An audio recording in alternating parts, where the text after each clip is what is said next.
Exercise 7.1 का first question है कि AC equal AD, AC equal AD ते जो AB है वो बाइसेक्ट एंगल A, तो जो AB है वो एंगल A नु बाइसेक्ट कर रही है। मतलब तुम गिवन की कुछ है, ध्यान नाल देखना है।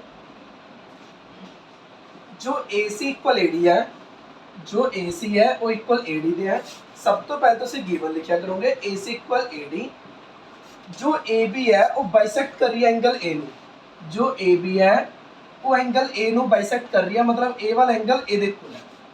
इस एंगल का की नाम दोगे CAB, क्योंकि A ते एंगल बन रहे हैं, एक साइड C है एक साइड B है, तो इस एंगल का नाम क्या हो गया CAB। जो एंगल CAB है, जो एंगल CAB है वो किहदे इक्वल है, इस एंगल दे PAB दे, किहदे PAB। दोबारा समझो, सब तो पहले क्वेश्चन को ध्यान नाल निचोड़िया।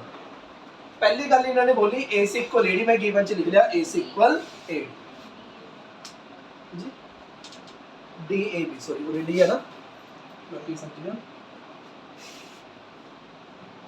एक बार बात देखो, ये फर्स्ट लाइन इन्होंने बोली AC इक्वल AD, वही अपन गिवन च लिख लिया AC इक्वल AD। अन्य गल ओके।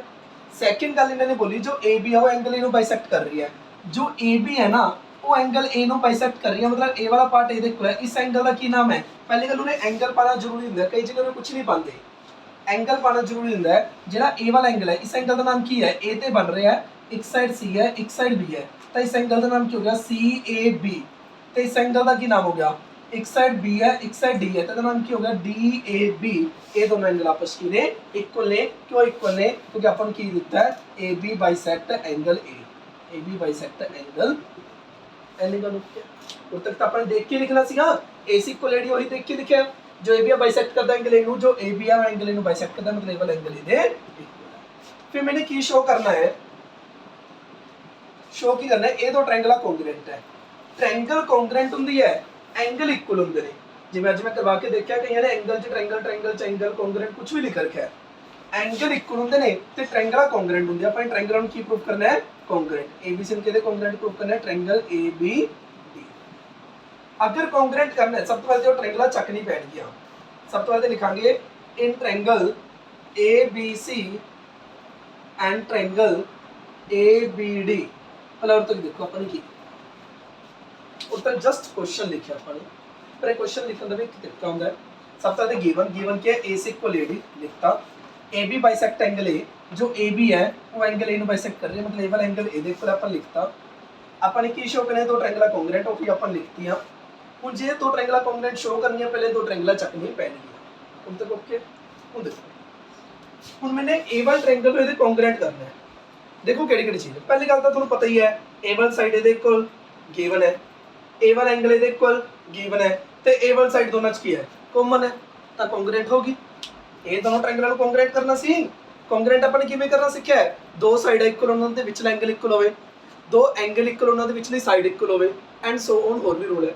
तो ये चेक करो, जो A वाला साइड है वो इस दे इक्वल है, जो A वाला एंगल है इस दे इक्वल है, जो AB साइड है कॉमन है, तो भाई SAS नाल दोनों ट्रायंगल की होगी कॉन्ग्रुएंट होगी। इसी चीज को अपन ये लिखना है। अपन की लिखांगे AD इक्वल AC। पहली गल पहला ट्रायंगल चक्कियां कॉन्ग्रुएंट करने लिए तीन चीज़ें चाहिए। पहली चीज लिखी अपने AD इक्वल AC, AC की टीम इस साइड है, BC की टीम इस साइड है, AC इक्वल AD क्यों गिवन है। दूसरी गल A वाला एंगल है, इक्वल है, एंगल इक्वल है, ट्रायंगल इक्वल नहीं है। एंगल जो A वाला है CAB है, एंगल CAB के इक्वल एंगल DAB।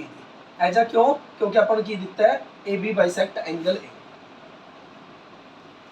और अपन की कह रहे हैं जो AB equal to AB common है, AB इक्वल AB कॉमन। बहुत सिंपल क्वेश्चन है। इन्होंने की क्या AC इक्वल AD, मैं लिख लिया AC इक्वल AD, और की क्या AB बाइसेक्ट एंगल है, जो AB एंगल A नु बाइसेक्ट करता है, मतलब A वाला एंगल इधर इक्वल है। मैंने की शो करना है, दोनों ट्रायंगल को कॉन्ग्रुएंट करना, वही चीज मैंने लिख ली। जे ये दो ट्रायंगल को कॉन्ग्रुएंट करना है, पहले अपन लेके चलनी पैणगियां, तीन चीज़ां लिखनी पैणगियां।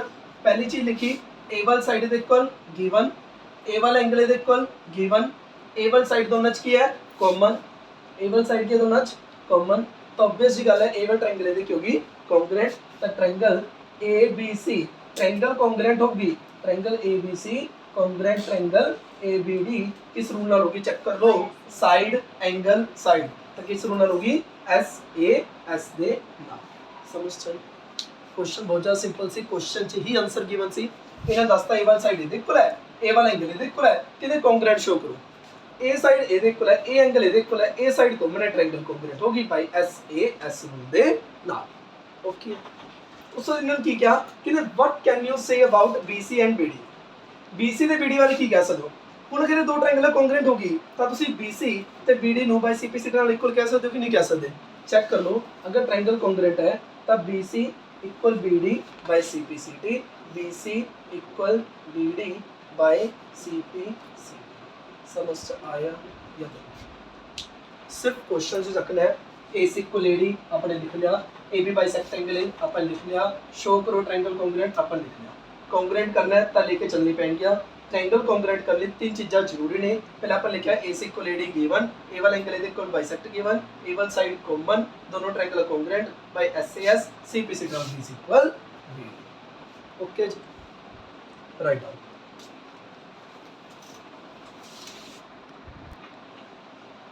सेकंड क्वेश्चन है कहते ABCD is a quadrilateral ABCD is a quadrilateral दिखाई दे रहा है in which AD equal BC ਤੁਹਾਨੂੰ ਕੀ ਗਿਵਨ ਹੈ ਜੋ AD ਹੈ ਉਹ ਕਿਹਦੇ ਇਕੁਅਲ ਹੈ BC ਦੇ ਇਹੀ ਆਪਾਂ ਲਿਖ ਰਹੇ ਹਾਂ ਸਭ ਤੋਂ ਪਹਿਲੇ ਗਿਵਨ ਲਿਖਦੇ ਆਪਾਂ ਕਿ ਆਪਣੇ ਕੋਲ AD ਇਕੁਅਲ BC ਕਹਿੰਦੇ ABCD ਇਜ਼ ਕੁਆਡਰੀਲੇਟਰ ਇਸ ਤੋਂ ਆਪਾਂ ਕੁਝ ਨਹੀਂ ਕਰ ਸਕਦੇ ਜੇ ABCD ਕੁਆਡਰੀਲੇਟਰ ਹੈ ਉਹ ਕਿਆ ਰਹੀ ਜਾਣ ਦੋ ਆਪਾਂ ਨੇ ਹੋਰ ਕੀ ਦਿੱਤਾ AD equal BC AD equal BC ਕੰਮ ਦੀ ਚੀਜ਼ ਆਪਾਂ ਲਿਖ ਲਈ and angle DAB equal CBA DAB जो A वाला एंगल है वो इस एंगल के इक्वल गिवन है ये भी काम दी चीज है अपन लिख लेंगे आप कि जो एंगल DAB है वो किसके इक्वल है एंगल CBA फर्स्ट पार्ट च अपन की टू प्रूव करना है कि ट्रायंगल्स कॉन्ग्रुएंट है ट्रायंगल ABD किसके कॉन्ग्रुएंट है ट्रायंगल BAC प्रूव कर रहे हैं अगर ट्रायंगल कॉन्ग्रुएंट करनी है सब तो पहले लेके चलनी पैणगी in triangle ABD and triangle BAC और तक दसो क्लियर है या नहीं सब कुछ नहीं पता यूज किया है ये ਤੁਹਾਨੂੰ क्वेश्चन गिवन सी और तो सॉल्यूशन स्टार्ट है पहले अपन देखा ABCD क्वाड्रिलेटरल इसका अपन कोई लेना देना नहीं AD इक्वल BC अपन लिख लिया DAB इक्वल CBA अपन लिख लिया प्रूव करने दो ट्रायंगल कॉन्ग्रुएंट अपन लिख ली जे कॉन्ग्रुएंट करनी है तो सब तो पहले लेके चलनी है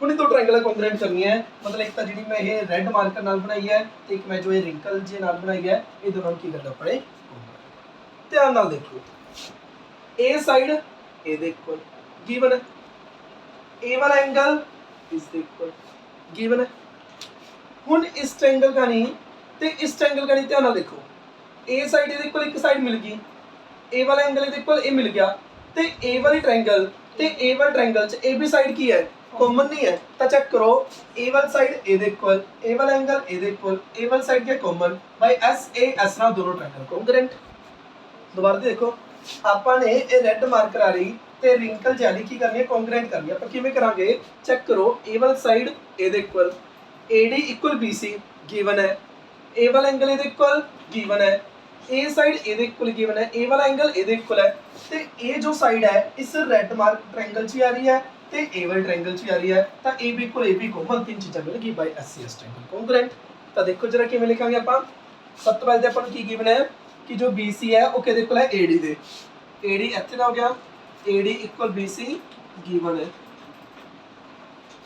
जो A वाला एंगल है वो ਇਹਦੇ इक्वल है एंगल DAB किहदे इक्वल एंगल CBA दे एंगल DAB किहदे इक्वल एंगल CBA दे ये भी की है गिवन है ਹੁਣ चेक कर लो दो चीज़ां इन्होंने गे देती तीसरी चीज कॉमन है ट्रायंगल कॉन्ग्रुएंट खुद ने सॉल्यूशन देख के इन्हों कहते ए साइड ए इक्वल है ए वाला एंगल ए इक्वल है तीन चीज़ां लभनी होंदी दो चीज़ां देती तीसरी चीज़ दिखाई दे रही है ए इक्वल ए बी कॉमन करना किसी क्वेश्चन कॉन्ग्रुएंट करने वास्ते तीन चीज़ां चाहिए है दो चीज़ां इन्होंने दे ही दी तीसरी चीज़ दिखाई दे रही है A B equal A B common काम खत्म अपन की लिखा ए वाला साइड ए इक्वल गिवन ए वाला एंगल ए equal given A B equal A B common क्योंकि जो ए बी है वो इस ट्रायंगल से आ रही है जो ए बी साइड है वो इस ट्रायंगल से आ रही है तो A B equal to A B common अपन लिखा A B equal A B common.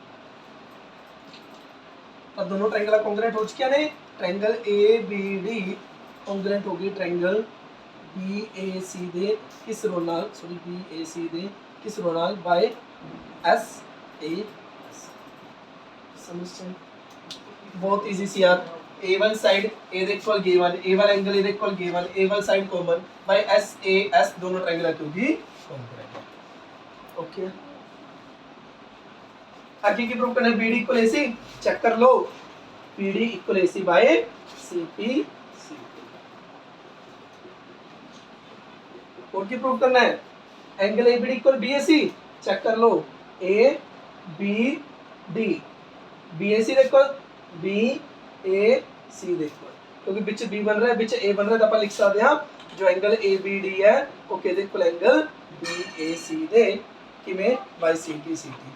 तो क्वेश्चन तुम ये फील किया होगा अपने कुछ भी नहीं किया, जस्ट इन्ना चो नकल मारी है, थोड़ी समझ लगाई है। ए साइड दे इक्वल गिवन सी, ए वाला एंगल दे इक्वल गिवन सी, ए वाला साइड कॉमन सी बाय एस ए एस ना दोनों ट्रायंगल कॉन्ग्रुएंट होगी। जो प्रूव करना है उसी सी प्रूफ हो गया। कुछ कितना क्वेश्चन दे विच ट्रायंगल्स कॉन्ग्रुएंट करना सी। ए वाला साइड दे इक्वल गिवन, ए वाला एंगल दे इक्वल गिवन, ए वाला साइड कॉमन, ए रेड वाली ट्रायंगल ते वाला ट्रायंगल की होगी कॉन्ग्रुएंट। जो प्रूव करनी है चीजें उसी की प्रूफ होगी, क्योंकि चेक कर लो जो बीडी है, जो बीडी लास्ट दे ऑप्शन है, जो एसी लास्ट दे ऑप्शन है, तब बीडी इक्वल एसी ते मोर ओवर जो ए बी डी के इक्वल बी ए। समझ सभी। थर्ड क्वेश्चन है कि AD and BC are equal perpendicular to a line. सब तो पहले हम गिवन लिखते हैं कि AD and BC are equal perpendicular, गन्ना चक्कू दिया कि इक्वल इक्वल परपेंडिकुलर, परपेंडिकुलर मतलब जो ए वाला एंगल है वो ये इक्वल है DAO ते CBO किने बहुत तेज ने गल्ला गल्ला च बहुत गल कह जांदे ने। ये वाकई देखो इन्होंने की कहा कहते AD ते BC इक्वल परपेंडिकुलर ने, मतलब AD ते BC इक्वल भी ने ते परपेंडिकुलर भी ने। AD और BC इक्वल परपेंडिकुलर मतलब AD ते BC इक्वल भी ने ते ये परपेंडिकुलर भी ने, मतलब दोनों 90 डिग्री भी ने। मैंने की शो करना है, मैंने की शो करना है जो CD है वो बाइसेक्ट करती है किसनू AB। हुण एक गल ध्यान नाल सुनो जो इस मेजर मिस्टेक हुंदी है, कईयां नूं ये नहीं समझ आउंदा हुंदा प्रूफ DO नूं OC दे इक्वल करना है कि OB नूं AO दे इक्वल करना है, कि जेड़ा अपने प्रूफ करना है कि CD बाइसेक्ट AB, तो ये नहीं समझ आंदा कि DO नूं OC दे इक्वल करना है कि BO नूं OA दे इक्वल करना है। हुण ध्यान नाल देखो कहंदे जो CD है ना वो बाइसेक्ट करदी पई है AB नूं, मतलब जो CD है वो AB नूं विचों कट के जा रही है, जो CD है वो AB नूं विचों कट के जा रही है, मतलब OB नूं किहदे इक्वल शो करना है OA। ਇਹਦੇ ਕਨਫਿਊਜ਼ਨ ਇਹ ਹੁੰਦੀ ਹੈ ਕਿ ਯਾਨੂੰ ਕਿ CO ਨੂੰ OD ਦੇ ਇਕੁਅਲ ਕਰਨਾ ਹੈ ਕਿ OB ਨੂੰ OD ਦੇ ਇਕੁਅਲ ਕਰਨਾ ਹੈ। ਚੈੱਕ ਕਰੋ ਸ਼ੋ ਕੀ ਕਰਨਾ ਹੈ, CD ਬਾਈਸੈਕਟ ਕਰਦੀ ਹੈ, मतलब CD जो CD है वो ਵਿੱਚੋਂ ਤੋੜ ਰਹੀ ਹੈ, जो CD है वो ਵਿੱਚੋਂ ਤੋੜ ਰਹੀ ਹੈ, मतलब OB OA ਦੇ ਇਕੁਅਲ ਸ਼ੋ ਕਰਨਾ ਹੈ। मतलब ਆਪਣੇ ਕੀ ਸ਼ੋ ਕਰਨਾ ਹੈ, that is OB equal OA। अब तक समझ आया या नहीं? दोबारा देख लो सब कुछ क्वेश्चन चक्के अपने कि AD and BC are equal perpendicular. पहली गल AD ते BC इक्वल नहीं, AD ते BC इक्वल नहीं, दूसरी गल परपेंडिकुलर भी नहीं, मतलब OAD ते OBC दोनों के लिए 90 डिग्री भी नहीं। तो अपने शो करना है जो CD है वो AB ਨੂੰ बाइसेक्ट करता पे, मतलब ये वाली साइड दे इक्वल है। ਹੁਣ ਸਾਈਡ ਇਕੁਅਲ ਕਿਵੇਂ ਕਰ ਸਕਦੇ ਆ? ਜੇ ਮੈਂ ਦੋ ਟ੍ਰਾਇੰਗਲਾਂ ਨੂੰ ਕੰਗਰੂਐਂਟ ਕਰਦਾ, ਜੇ ਮੈਂ ਇਹ ਦੋ ਟ੍ਰਾਇੰਗਲਾਂ ਨੂੰ ਕੰਗਰੂਐਂਟ ਕਰਤਾ CPC ਨਾਲ AO ਇਕੁਅਲ OB ਹੋ ਜਾਊਗਾ। मैंने साइड इक्वल करनी है, साइड इक्वल किवें करिए? जे मैं ए वाला ट्रायंगल ਨੂੰ ਇਸ ਤੇ ਕੰਗਰੂਐਂਟ ਕਰਦਾ ਤਾਂ ਆਪਣੇ ਆਪ ए वाली साइड ਦੇ ਇਕੁਅਲ ਆ ਜੂਗੀ, ਤੇ ਕੰਗਰੂਐਂਟ ਕਰਨਾ ਕੋਈ ਮੁਸ਼ਕਿਲ ਨਹੀਂ। ਚੈੱਕ ਕਰੋ A साइड ਦੇ ਇਕੁਅਲ गिवन है, A वाला एंगल ਦੇ ਇਕੁਅਲ गिवन है, A वाला एंगल ਦੇ ਇਕੁਅਲ वर्टिकली अपोजिट एंगल। दोबारा से देखो A वाला साइड ਦੇ इक्वल गिवन है, A वाला एंगल ਦੇ इक्वल गिवन है 90 डिग्री, A वाला एंगल ਦੇ equal vertical opposite angle by A ठीक है। AAS दोनों ट्रायंगल की होगी कांग्रुएंट, क्योंकि AAS नाम दी भी होगी थी हम ए इस तरह दोनों ट्रायंगल है क्योंकि कॉन्ग्रुएंट जे कॉन्ग्रुएंट भी सीपी सिग्नल साइड इक्वल है। और लिखा हो जरा किवें लिखांगे दोबारा सुनो ਆਪਾਂ ਨੂੰ क्या AD and BC are equal perpendicular show करो CD बाइसेक्ट AB मतलब OB नो OA ਦੇ ਇਕੁਅਲ ਸ਼ੋ ਜੇ OB नो OA ਦੇ ਇਕੁਅਲ ਸ਼ੋ ਕਰਨਾ अगर मैं दो ट्रायंगलों ਨੂੰ ਕੋਂਗਰੂਐਂਟ ਕਰਦਾ ਤਾਂ CP सिग्नल इक्वल हो जाएगा। मतलब मेरा मोटिव ਕੀ ਹੈ ए वाले ट्रायंगल ਨੂੰ ਇਸ ਦੇ ਕੋਂਗਰੂਐਂਟ ਕਰਨਾ। ਤਾਂ ਮੈਂ ਸਭ ਤੋਂ ਪਹਿਲੇ ट्रायंगल ਚੱਕੂਗਾ in triangle AOD and triangle BOC AOD and BOC एक बार अपनी मर्जी का ट्रायंगल चक ली ਆਪਾਂ ਕਮਾਂਗੇ कि जो AD है वो किहदे इक्वल है BC दे गिवन जो एंगल OAD है वो किहदे इक्वल है एंगल OBC दे परपेंडिकुलर गिवन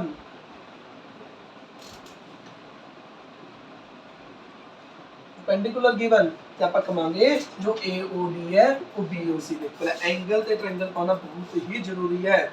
एंगल AOD ਕਿਹਦੇ ਇਕੁਅਲ एंगल BOC ਦੇ वर्टिकल इक्विलेटरल फील करो कुछ नहीं कर रहे ਆਪਾਂ जस्ट अपने ए वाली साइड ਇਹਦੇ ਇਕੁਅਲ ਕੀ ਹੈ ए वाला एंगल ਇਹਦੇ ਇਕੁਅਲ ਕੀ ਹੈ ए वाला एंगल ਇਹਦੇ ਇਕੁਅਲ ਕੀ ਹੈ ए साइड ਇਹਦੇ ਇਕੁਅਲ ਇਹਨਾਂ ਨੇ ਦੇਤੀ ए वाला एंगल ਇਹਦੇ ਇਕੁਅਲ ਇਹਨਾਂ ਨੇ ਦਿੱਤਾ जस्ट अपन एक चीज लाइए ए वाला एंगल ਇਹਦੇ ਇਕੁਅਲ ਹੋਰ ਕੁਝ ਨਹੀਂ ਕੀਤਾ ਉਹ ਵੀ ਬਾਈ वर्टिकल इक्विलेटरल ਤਾਂ ए वाला ट्रायंगल ਇਹਦੇ ਕੋਂਗਰੂਐਂਟ ਆਪਾਂ ਲਿਖਾਂਗੇ जो ट्रायंगल AOD है वो किस दे कोंग्रुएंट है ट्रायंगल BOC दे किस रूल नाल क्योंकि एंगल साइड क्योंकि दो एंगल तो परां वाली साइड है बीच नहीं है की साइड है एंगल साइड पे कोंग्रुएंट हो गया by angle side AA S rule दे नाल क्योंकि कोंग्रुएंट।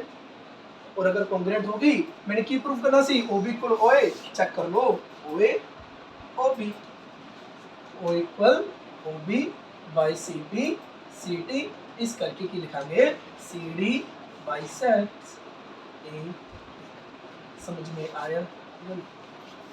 अपने की करना सी शो करना सी कि जो CD है वो AB ਨੂੰ बाइसेक्ट करती है मतलब AO OB ਦੇ ਇਕੁਅਲ ਕਰਨਾ ਸੀ ਜੇ AO OB ਦੇ ਇਕੁਅਲ ਕਰਨਾ ਸੀ ਤਾਂ ਮੈਂ A ਵਾਲਾ ਟ੍ਰਾਇੰਗਲ ਦੇ ਕੋਂਗਰੂਐਂਟ ਕਰ ਦੇਣਾ ਤੇ ਕੋਂਗਰੂਐਂਟ ਕਿਵੇਂ ਕੀਤੀ A ਸਾਈਡ ਦੇ ਇਕੁਅਲ गिवन A ਵਾਲਾ ਐਂਗਲ ਦੇ ਇਕੁਅਲ गिवन A ਵਾਲਾ ਐਂਗਲ ਦੇ ਇਕੁਅਲ वर्टिकल इक्वल एंगल दोनों triangle congruent CP signal A equal B। That's it.